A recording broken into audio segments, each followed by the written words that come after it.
Welcome to the Joy Meets Pain podcast. I'm your host, Dorcas. As a psychotherapist who has worked with children, couples, individuals, and families for decades, I cannot tell you how many times I've heard people say, "My family is the worst," or "I'm too embarrassed to talk about my family," or "No family is like mine." Well, guess what, listeners? All families have ishness, foolishness, happiness, shadiness, loneliness, forgiveness, hopefulness, goodness, and the list goes on. If you come from a family and are trying to navigate your family relationships, then welcome. In this episode, I continue my conversation with Bharti and Avitash from India, whom I interviewed in episode 7, Love Without a Price Tag. I will also include a brief chat with my mother, Margaret, who was away, so the sound quality changed. My mother will say some words in our native language of Shona, so when you hear her talk about Ngozi, she's referring to generational curse. She will say Havana kuvisa pfuma, which means they didn't pay Lobola. When she says muchaona zvichaitika or zvakazodai zvikazodai, it means there's speculation that some of the bad luck experienced or that fell upon a family may have been due to the money not being paid. Please remember that the words of the guests are their personal views and do not represent the views of the show. This topic in itself can be one for 3, 4 episodes, undoubtedly, right? So before, I guess I want us to talk about the dowry system, right? So this is bride price known as Lobola or Ilobolo or Rora in Zimbabwe, wherever you are. It has a name, and it's a practice that's also been around supposedly from Roman, Greek, and ancient civilizations, right? So firstly, I think I would like you all to explain how the dowry system works in India. So I'd just like to state that, the dowry system was prohibited a long time ago, but Mhm. it's also a secretly yet very open, Yes. and I have to say that it's a very widely accepted taboo because the government forbids it for its people because there have been so many things that have gone Mhm. wrong, you know, Yes. of dowry or because of a lack of dowry. Yes. Yes. And it's actually shameful to even be demanding it in 2025, because I think it to me it just speaks to the character of you as an individual. And I'll just state for the record that for with in India, the dowry system is where the female or her family are basically providing gifts, money, land, property, anything of monetary value to the groom side, as as a way of attracting a more, you know, apparently respected individual in the community. Um, Now, dowry is spread across India, in every state, I believe, and it's different everywhere. Like towards the southern part of India, in those states, there is a tremendous amount of gold that is exchanged, we're talking. I think the lowest that I've even heard in those states is about 1 kilo of gold as part of Dowry. the dowry being given to the groom side. Yeah. Yeah. And to the extent that there are also people which act as middlemen who are known to both parties trying to arrange these marriages, and they benefit off of that too, because there's some token of appreciation for arranging the match that Mm. also provided to them. It Mm. could be a car, it could be anything, right? Yeah, yeah, Straight up money.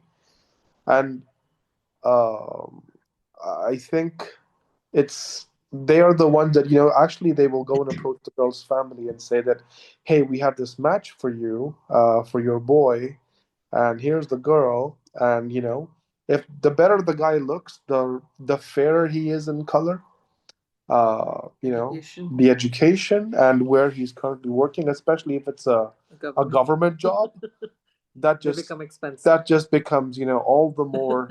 It's like doubled the moment they okay, government. okay. I was going to pay like 2 million. I'd end up paying 4 million just because it's a government official now, even if he's Wow. in the absolute uh, entry level position where he's just a clerk sitting in Yeah, yeah, just filing paperwork. That right. Just the word government is going to it's It's just push him higher in the rankings. exactly. Wow. uh, Okay. it's just that people see government grooms with government jobs is because they think that it's secure, it's highly Right, respected, right. they get a lot of perks, and that's Yeah. why they think that they can demand more money. And I have personally experienced this, and that's also one reason I got married to a Abhitaj. I said, I'm not bringing in a single penny into this marriage. Whatever I get is mine. My father is not mine. But however, you know I think we are brought up like this. Our upbringing is such that my parents, though they did not give much, but they still gave some gifts. They said that, we will have to do the wedding because we're not giving dowry. We don't want people talking about it. We cannot lose our respect. People will not respect. Mm, That's also one reason they it's a peer pressure. right, Everyone doing it, you also have to do this because right. say that you just got your sister uh daughter married to somebody. I think you did not have money or you did not want to spend. That's why you got her married to this guy in a different religion, different caste, Yeah, because you give money. Yeah. yeah, you know yeah. People talk about this as well because I got married out of my caste. We say caste, it's not really religion, Yes, it's the yes. same.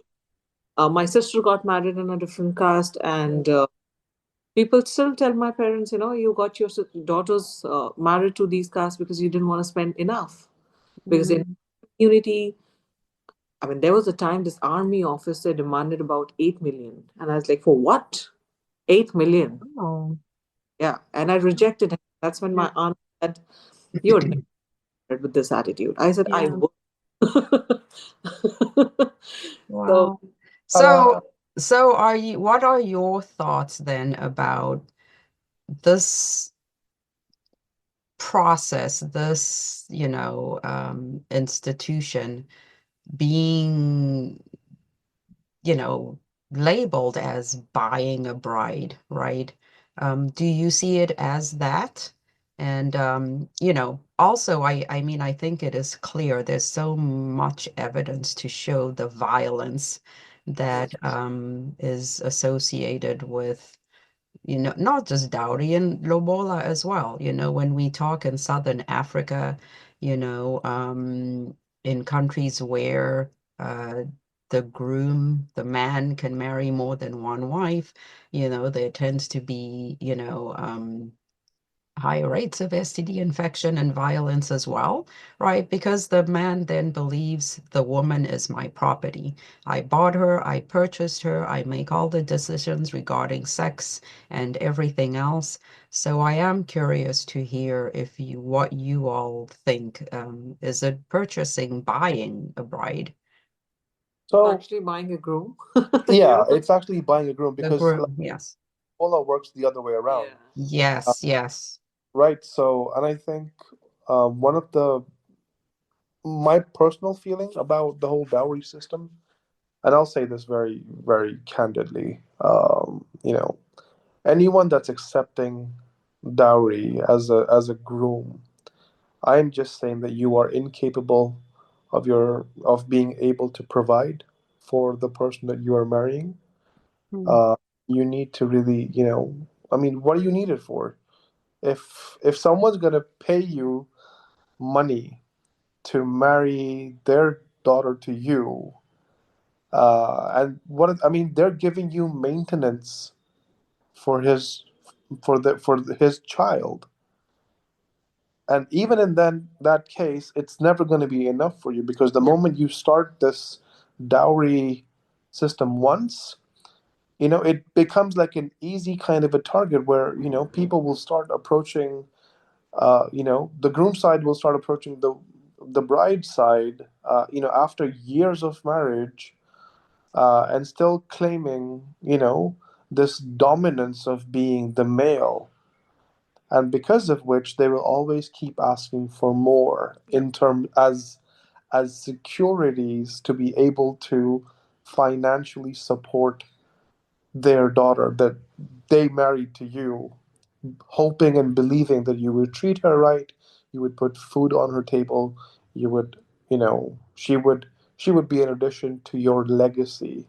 If she's the one that's carrying on your legacy, I feel that you're the one that needs to be able to do everything for her. Yeah. Well, you're a rare breed, Arbitage. I mean, I think. No, I mean, you And the know, world has become so commercialized, and so I do see that these practices have become much worse, right? Yep. People are demanding, because, there are reports again that some parents are now trying to find a way to profit for themselves. It's no longer about the marriage between their daughter and or their son. It's more, how can we live happily ever after ourselves, you know and it's unfortunate. And so I think, even looking at some of the reports about the violence in India related to dowry, right? So the last report I came across was from 2013, and the numbers have significantly increased, right? So over, I think, 8,000 dowry related crimes took place. And I'm sure the numbers are probably higher now. and Um, I'll tell you the reason for that actually. And I hate to interrupt, but the fact is that back in the day, there were two primary reasons why you would see lower cases. So the first reason is because there wasn't enough media coverage. The second reason, which is a huge, huge, huge influencer today, is that there are also a significant amount of false cases as well. The bride's family in growing India, if I may call it at this stage, in 2024, 2025, and onwards, I've seen a lot of cases with my own friends where, you know, the bride side gave some dowry, and then after marriage, they have actually tried very hard to control, a lot of things, with chances to their with respect to their daughters, right? So the girls that are now being married are not willing to adapt. And I'm not saying that you need to adopt, everything that you go into. Yes, you are your own individual. Have that discussion with your partner. Come to a mutual agreement. You win some, you lose some.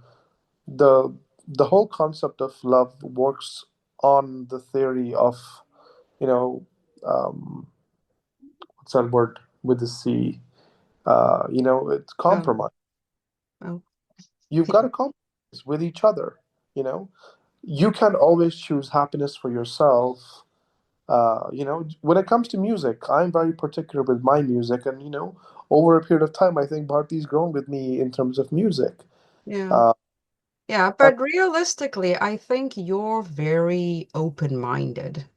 And, this society is still very yeah, patriarchal. And so there are many women who don't have a choice in their marriage. Our yeah, compromise does not exist, and Literacy rate is still lower in India, right? So people do not have a lot of exposure to the right stuff. The social media also, if you see, you would still have a illiterate content creator, apart from, other than the literate ones, right? The one who knows the world, who has read stuff, who's seen stuff, who's traveled. You would see, I mean, I have not really traveled the world, but I've only traveled India. I have personally, my perspective has changed a lot in the last 18 years, ever since I moved out. So I think here, kids are dependent on parents. Our culture is very different. So Mm. they learn from their parents, right? So it's going on and on and on to generations. It's being passed on, right? Mm. And that's what they. I mean, in my family, there are still property disputes, and there's no dowry system in my family. It happened, ages back, but there's still disputes. The siblings are fighting against properties, and so I don't think dowry is related. I think dowry is more social status. Yeah. A lot of states, Yeah. and something that they say that, it has to be done. It's important for the status, and some people get greedy. Okay, and it's never about dowry being given at once. Sometimes people don't ask for it directly, but there are separate means, say, in the name of festivals, in the name of small small occasions, in the name of child. It never ends at marriage. It goes Mm. throughout the life. Mm. Married, that's when the parents, they give money to the groom's family, the gifts, they spend on the wedding. You're supposed to. Things are changing, I'd say, but not so much. Things are only changing amongst the educated Metro crowd, cities, Yeah. cities, but not really in the in rural the Yeah. areas. rural areas. Yeah. Yeah. We call it B cities, B grade cities. So it's still a Yeah. challenge here. Yeah. I think it's important for people to have a correct exposure. Yes. Yes. Yes. I still have family. I have cousins who are about 8 years younger than me, and they're still looking for boys who are ready to take dowries, and just because they don't want to marry them out of the community, they don't want to change the religion. So like, Right. Right. they want to stay in the same community. It's Yeah. it's like having this insecurity that nobody's going to marry us until we pay this amount, Yep. and it becomes more prevalent because although the generations are now changing, especially towards the metro cities, but rural areas still experience a tremendous. I think there are some states where I think it's almost illegal to get married without a dowry, because the moment you do that, you become this deviant in society, where Mm. everyone's kind of giving you these evil snares, right? And lewd comments as you pass by, like, Mm. oh no, her parents didn't give anything. They Mm. they just kind of Yeah. bid their daughter farewell to a new family, without anything in hand. Yeah. Yeah. You know, and I think that's what Bharti and I kind of share, that mindset, where Yeah. we said that we're both earning. If we want to Right. build life together, we are going to build everything together, whether it's a house, whether it's our Yeah. career, whether it's our lives, Yeah. whether it's Yeah. marriage, whether it's everything, right? And Yeah. I think that's one thing that has been a key factor, which has led to us, being where we are within our marriage. Right. Right. Yeah. And the concept of a perfect marriage is flawed, because as individuals, our vision of perfection will always be different, will always be changing. And change is the only constant which will keep your marriage going. If you do everything, as sometimes I teach Bharti about, that if you keep living like a robot, doing everything like it's clockwork, you're never going to enjoy life, and you're always going to be stressed. And she takes all the stress, she takes all Yeah. the difficult decisions. She is, like I said, the more responsible one, Well, someone Yeah. has. but she's Yes. also the fun one. When she sits down amongst Yeah. family and friends and Yeah. everyone, she becomes the center of attraction. Oh, I get it. I get it, and I have witnessed it for sure. Absolutely. Yeah. So I mean, two things, I guess. So pretty much 1961 Dowry Prohibition Act did nothing, right? It didn't prohibit anything because the practice is still going, like you said, while it's supposedly secret, but it's very open.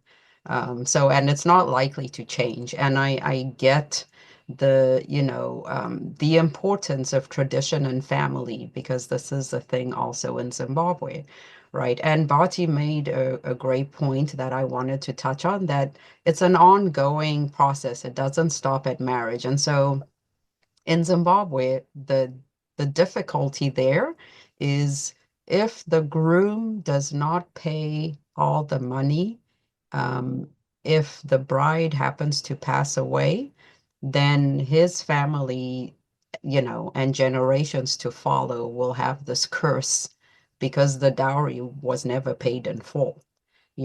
So it's a serious issue that you hear families talk about. So when you attend a funeral, was the rora paid in full?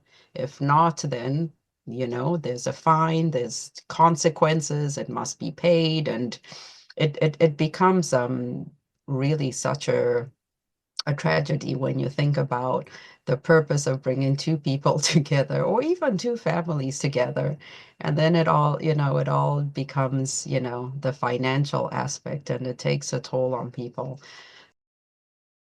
In Zimbabwe, when Lobola, Rora, if it's not paid in full, what happens? What happens? They can actually still come for it, even when you are still alive, to say you still owe us for the dowry and so forth. But if then someone happens to pass away before it's paid, the family has to pay, has to pay some kind of dowry for, like they say, for the spirits to settle down and so forth. So it has to be paid, whether it will be paid by your son or your husband's relatives, but they have to pay it. So the belief is if it's not paid, then what happens? It brings bad luck to the family. Okay. Mm. Yeah, so to the groom's family, because they are the ones who did not That pay. all, yes, that all. Okay. Um Mm-hmm. okay, so I guess if we use, you know, someone for example, so let's say I got married and my husband did not pay in full and then I died. Does the bad luck supposedly carry on to my children, or is It can carry on to your children, and your husband is supposed to be the one to clear this off so that it doesn't go to the children. Inenge yakunzi fanike kuripa ngozi. okay? Yeah, Mhm. yeah. And if we translate that into English, it's saying paying. It if your husband's side doesn't pay, it brings bad luck to the family. Could be to the children or the grandchildren. Yeah, yeah. Okay. And so, Mm-hmm. in your experience, with all the weddings and years of life you have had, Mm-hmm. do you find that most people are able to pay it off at once, or there's situations where many people are not able to pay it in full? Uh, many people are many people are not able to pay in full because it depends on how rich your family is, and if like you know let me take an example, like if my side, if they go to claim, they will probably not be able to pay because these are now generations after generations. So some of them might just say, no, it's been a long time. Why should we pay now? Or they could turn around and say it was our brother's debt. Why should we pay now? Yeah. But at the same time, if they respect your family, they could pay in installments, So this year we'll send a cow, another year we'll send another cow, depending on how many cows they were charged to pay. Yeah. How many they were supposed to pay. But otherwise, these are stories that go on for generations. Say, vari kuridza pangozi yekuti, this one zvakazodai because the parents didn't honor their debts. I see. Yeah. Mhm. Okay. Well, it's very interesting. And, obviously when I talked to Bhati and Abhitash, because they decided not to do the dowry, Okay. yeah, so we will, it's just interesting to see what Mhm. the long-term repercussions can be in Repercussions families. yeah. Yeah. Like when we were growing up, these stories would be told, this thing ended up happening because they refused to pay, the amount that was owing. In those days, we would hear stories that it goes for generations. If they don't come to your immediate family, they can go to your grandchildren to say, you still owe, especially certain tribes that are particular, like, the Ndebeles, the Zulus, the Shonas. It was not that bad, except in the modern times now. People will keep insisting that, now pets Puma. Yeah. So all those who are there are supposed to contribute and pay, whatever is supposed to be owing. Yeah. But at the same time, like families that are Christians, some would just let it go. They would wake up when it starts to manifest, like in the old people or some children would say, kwedu uku kwakaitwa zvekuti havana kuzoripa vakanzi varipe and so forth. So that is what would bring this, this bad luck to the family. If everybody just ignores it, it would, come up maybe after years, so many years, and so forth, and then people have to run around and pay. Or if some people are really that, some people would end up, with bad luck. You can't do this. You can't do, do business or anything. Yeah. So it was important when we were growing up. Very important. Upedza pfuma uchaona zvichaitika, Yeah. So that's what happened. But otherwise, no. Yeah. Those things were, did So happen. do you think then it was beneficial to have this tradition, or what are your thoughts about your Lobola? With me, I guess because of our mixed culture, my father, who grew up then in at a mission school, they were told, some of them to drop some of these things because they were considered not really necessary to destroy families. So it would end up that, like on my side, my father would say, I will only charge Lobola, which was, enough for me to pay the man back if he abuses my child. You see? he didn't want to charge, 5, 6 cows and so forth.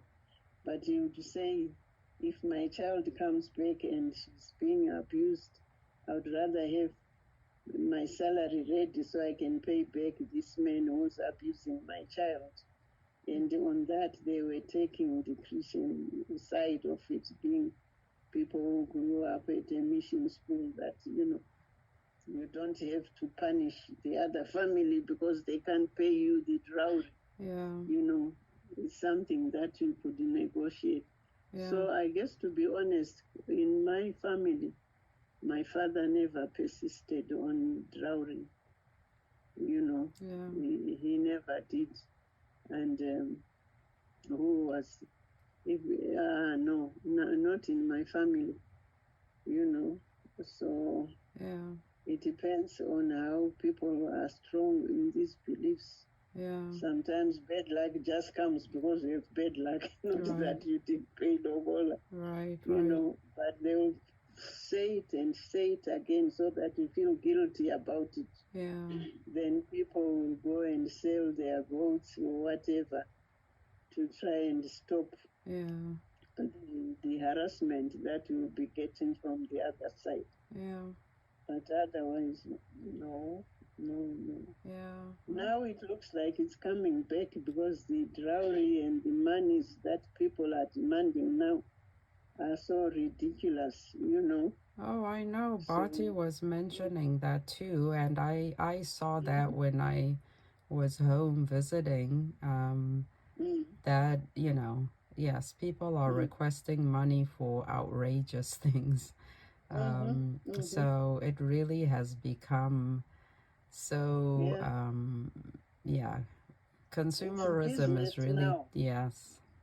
It's business now. Yeah. And at the same time, one thing that I've noticed, we as people from Zimbabwe are dropping down our real traditional values when it comes to Lobola, and we are copying countries like Nigeria, Ghana, that demand all the sorts of things, for someone to be married.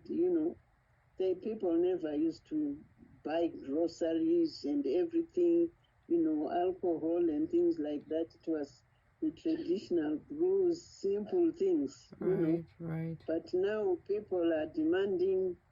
I remember when my one niece got married, they said 5,000 mapukutadumbu, which means the 5,000 the mother wanted was because she carried the girl for 9 months. So she was using oil to rub her stomach, stupid things like that. So it's just to make money. It Yeah. doesn't make sense at all. Yeah. Yeah. So the Yeah. families are coming with different ideas of how to make money, Yeah. Yeah. Mm-hmm.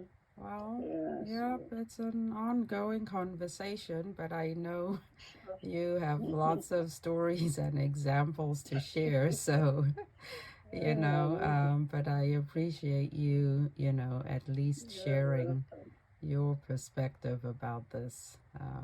Yeah, you're welcome. You're welcome. So yeah, I mean, I guess to wrap up this conversation about dowry, you all chose a different path. It's working well for you. And, you know, any, I guess, tips, guidance on people who feel pressured to, have to keep up this tradition? Find someone else. I feel that people need to understand that how long can you live off that money Yeah. or stuff? It's gonna get bad. If you get furniture, it's gonna get bad. You'll have to get your own. If you say take 1 million, it's gonna get spent. How long can you live with that? And people really need to think practically. Mm. Someday you'll have to get up and work for yourself. You can never live off money that you've got as a dowry. And trust me, with the generation coming in, it's not going to get better. People now these days, kids Yes, find easy money. They yes, don't yes, understand, they don't want to understand the concept. They're saying it's easy money. Let's go for it. yes, Yes, yes, yes. Absolutely. I agree. It has become much worse. First, And yes. I mean, think about it. Think about the pressure it creates on the bride's family. I mean, these are people that are like easily 50 years old that are marrying their daughters, right? Uh, Paying this huge lump sum amount of 20 million, 2 million, 3 million, 4 million, 5 million, even 10 million and above in lots of places. I mean, what do you think they do to kind of make all that money? And if they did, why should you get it? But You're yeah, married.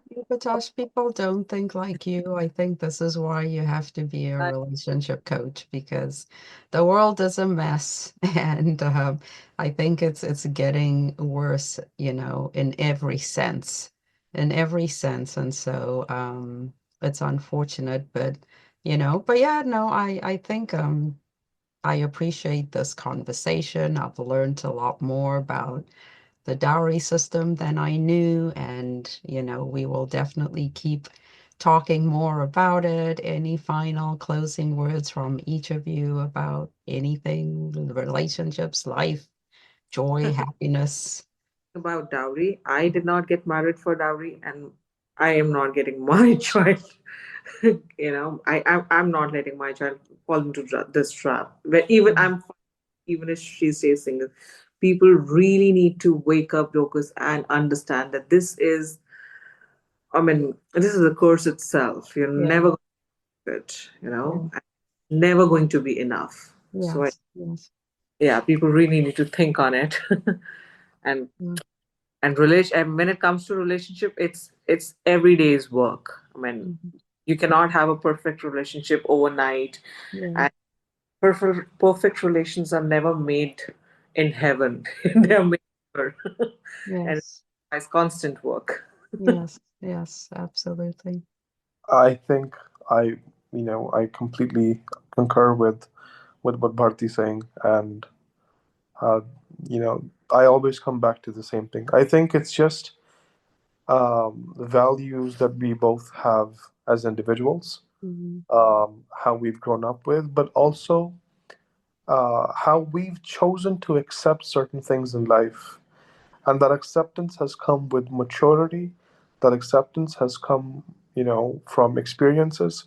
That acceptance has come from smart, smart thinking, changing your mindset, being or having at least the desire to be progressive and not regressive.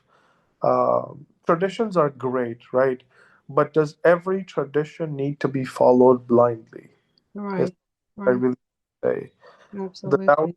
system, I mean, I am extremely against it, not just because I have a daughter.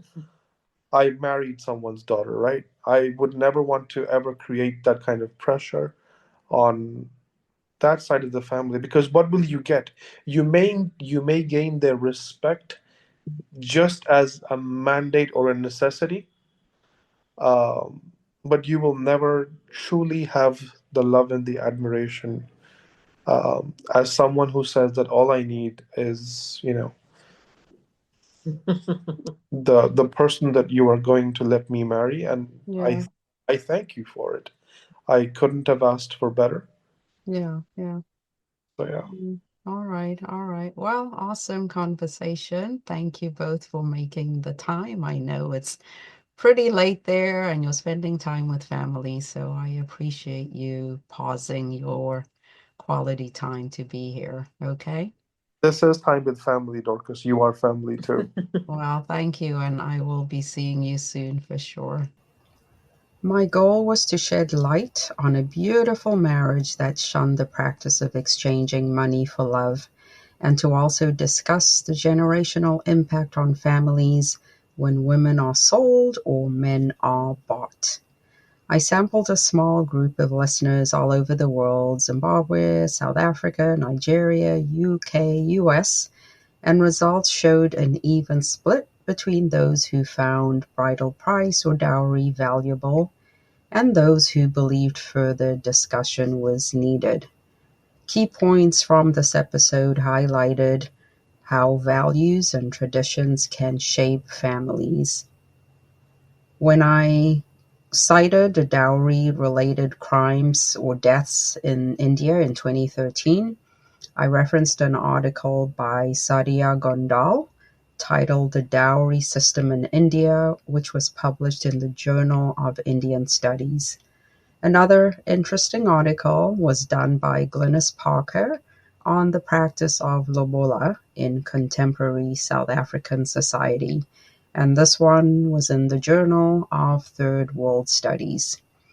And finally, another article by Takunda Chabata titled Commercialization of Lobola in Zimbabwe was found in the Journal of African Studies.